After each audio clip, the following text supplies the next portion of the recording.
Connaissez-vous la différence entre les pyramides, des cathédrales et des HLM? Certains répondront à cette question en disant que c'est la connaissance, d'autres diraient que c'est les matériaux ou bien la technologie. Ces trois réponses sont valables, si toutefois nous y ajoutons un facteur. Sans lui, nous aurions beau avoir toutes les connaissances, tous les matériaux et technologies nécessaires, nous ne pourrions réaliser ces prouesses architecturales. Ce facteur fondamental est le temps. La différence notable entre un architecte de notre époque et un architecte de ce que l'on appelle l'ancienne époque, c'est que le premier désire voir de son vivant la construction de ses plans. Le second, lui, bâtit au-delà de sa propre existence.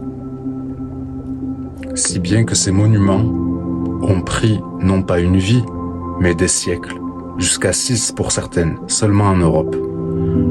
Pendant ces siècles durant, architectes et constructeurs ont posé leurs pierres à l'édifice, fortifiant, peaufinant jusqu'au moindre détail.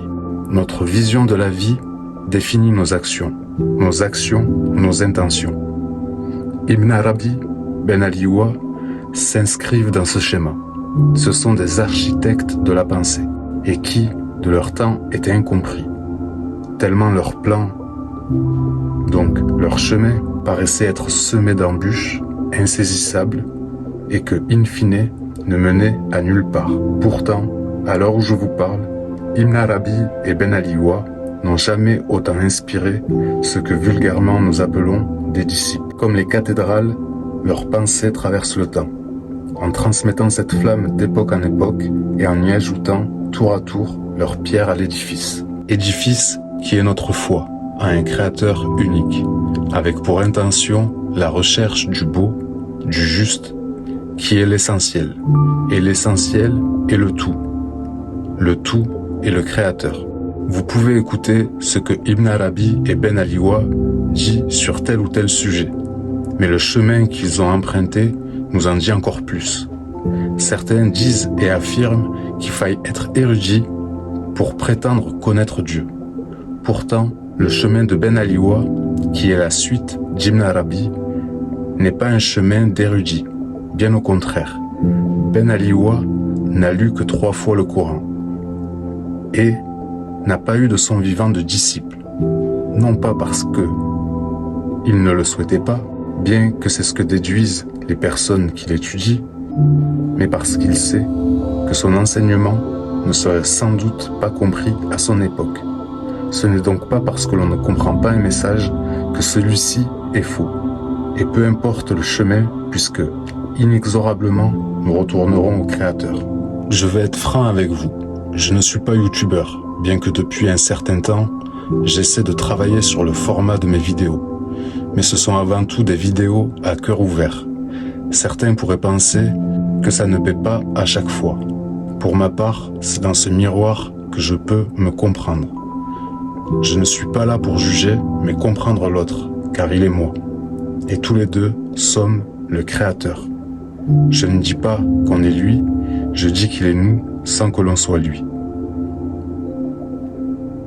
Donc, du temps et aller à l'essentiel n'est et ne sera jamais un chemin que l'on emprunte en vain, et c'est tout ce dont nous avons besoin. Si tu as dans ta vie du temps, c'est que tu es riche. Utilise cette richesse pour aller à l'essentiel. Pas qu'il faille pas rire ou s'amuser, mais lorsqu'il s'agit de notre existence, nous devons, chacun d'entre nous, d'entretenir cette flamme, aussi petit que paraît notre geste. À une échelle individuelle, c'est la somme de tous ces petits gestes qui fera la taille de notre édifice. Ne doutez pas de votre action, aussi petite et brève qu'elle soit. Seuls, nous ne sommes pas grand-chose, mais ensemble, nous avons une force immense, dont la plupart d'entre nous n'en mesurent pas la portée. Ceux et celles qui n'ont pas médité sur ces sujets vous diront que c'est une utopie. Pour ma part, c'est une réalité que je prends en pleine face, une prise de conscience qui fait mal, car si nous sommes tout à fait sincères, notre condition actuelle démontre surtout notre incapacité à prendre notre temps et aller à l'essentiel. Se réunir autour de ce que nous avons en commun. Prenez conscience de tout ce qui empêche que demain, si nous le voulions, nous avons tout pour éradiquer toute forme de pauvreté. Mais s'il vous plaît, ne me faites pas de reproches. Il y a ceux qui cherchent des prétextes et d'autres des solutions. Et je fais partie de ceux qui veulent amener des solutions. Donc merci à ceux et celles à qui il reste encore de l'espoir pour l'humanité. C'est comme ça que je vois cette chaîne YouTube. Une chaîne qui relie les humains entre eux.